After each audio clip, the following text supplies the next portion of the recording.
लोकसभा में अविश्वास प्रस्ताव पर चर्चा हो रही है। कांग्रेस सांसद गौरव गोगोई ने अपने अविश्वास प्रस्ताव पर 35 मिनट स्पीच दी। इस दौरान उन्होंने मणिपुर से लेकर विदेश नीति तक सरकार को घेरा।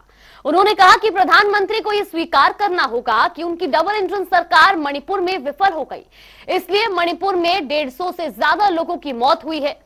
तो वहीं गोगोई बोले कि राज्य के सीएम जिन्हें बातचीत का और शांति और सद्भावना का माहौल बनाना चाहिए था।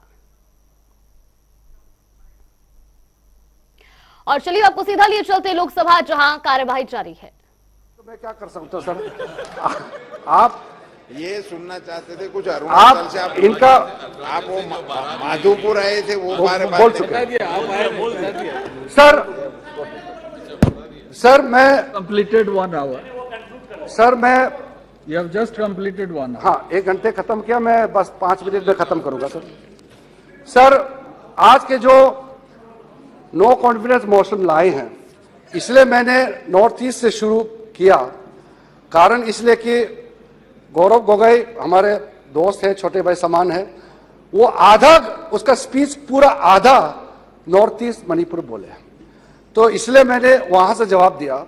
और नियम से तो उनको यहां बैठ के सुनना चाहिए था, लेकिन पता नहीं उसको किसी ने नियम बताया नहीं, तो मैं इसीलिए नॉर्थ ईस्ट से शुरू करके बाकी 1-2 सेक्टर को मैंने जोड़ दिया है। सर आज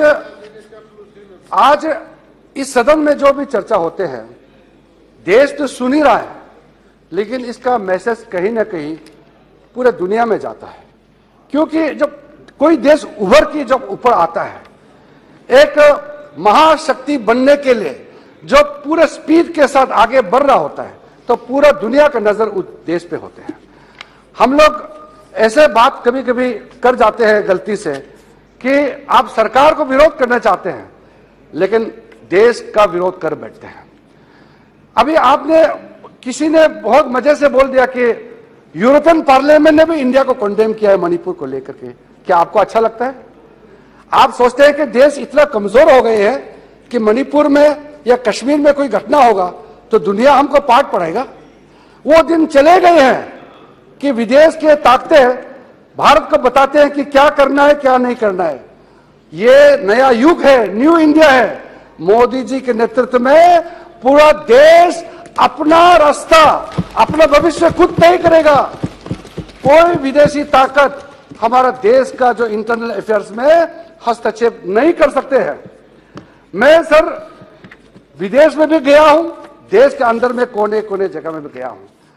मैं मंत्री बनने से पहले 155 देश मैंने घूम चुके हैं। उस समय क्योंकि मंत्री बैठते समय तो मर्जी से नहीं जा सकते हैं, उसमें तो काम करना पड़ता है, नियम है, प्रोटोकॉल है। लेकिन मंत्री बनने से पहले जब मैं जाते थे, भारत का जब हम बताते कि मैं इंडिया से आया हूं, कोई अलग से विशेष रूप से कोई स्पेशल अटेंशन मिलता नहीं था। इंडिया से आए, ठीक है इंडिया है, और यहां तक सोचते थे कि इंडिया से लोग नौकरी के लिए बाहर जाते हैं या कुछ अच्छा चीज के लिए कोई प्राप्त करने के लिए विदेश जाते हैं। अब ऐसा सोचते हैं कि अगर हमको किसी भी देश में जाकर के आप पूछिए, सब लोग यही सोचते हैं कि हमको कुछ करना है। देश विदेश कहीं भी आप पूछिए, ये मैं झूठ नहीं बोल रहा हूं, आप भी महसूस करते होंगे। कोई भी इंडियन डायस्पोरा का मेंबर हो या विदेशी, आज सब भारत के साथ जोड़ना चाहते हैं और भारत के साथ बिजनेस करना चाहते हैं। हमारा डायस्पोरा के जितने मेंबर्स है वो बताते हैं कि प्राउडली मैं इंडियन हूं, इंडियन फ्लैग को दुनिया को दिखाना चाहते हैं, क्योंकि इंडिया का इज्जत बढ़ चुके हैं। वो इंडिया नहीं जो आप लोग कह रहे हैं, जो असली इंडिया का मैं बात कर रहा हूं। इंडिया का इज्जत बढ़ चुके हैं, वो नहीं रहा भारत अब।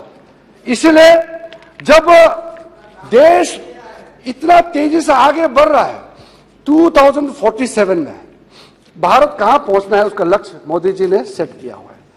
जब प्रधानमंत्री जी ने एक क्लैरियन कॉल दिया कि 2047 में भारत को पूर्ण रूप से विकसित राष्ट्र बनाने के लिए एक रास्ता तय किया है, उस रास्ते पे आपको साथ चलने में क्या दिक्कत है? सरकार किसी का भी हो सकता है। क्या इंडिया को डेवलप्ड कंट्री बनते हुए नहीं दिखना चाहते हैं आप? आत्मनिर्भर Bharat, self reliant Indian India बनाने में आपको क्या दिक्कत है? इसलिए मैं कहता हूं कि आप लोग कभी कभी यहां में घर का मामले जो भी है उसको लेकर के किसी देश विदेश का यूनिवर्सिटी में जाकर के पूरा देश का खिलाफ बोल के आते हैं और आप उसको यहां एक इकोसिस्टम है उसको प्रमोट करते हैं। क्या जरूरत है ये सब करने का? इतना अच्छा एक इकोनॉमिक पॉलिसी के साथ हमारा आर्थिक स्थिति इतना बढ़िया से आगे चल रहा है। कोविड के समय लगभग दुनिया फेल हो चुके थे। भारत ने दिखा दिया कि महामारी कोविड को भी हम टैकल कर सकते हैं। पूरा देश में फ्री कोविड हम लोग ने मेडिसिन जो कोविड का सब जितने को इंजेक्शन आप लोग ने भी लिया होगा, वैक्सीनेशन इंडिया का रिकॉर्ड है।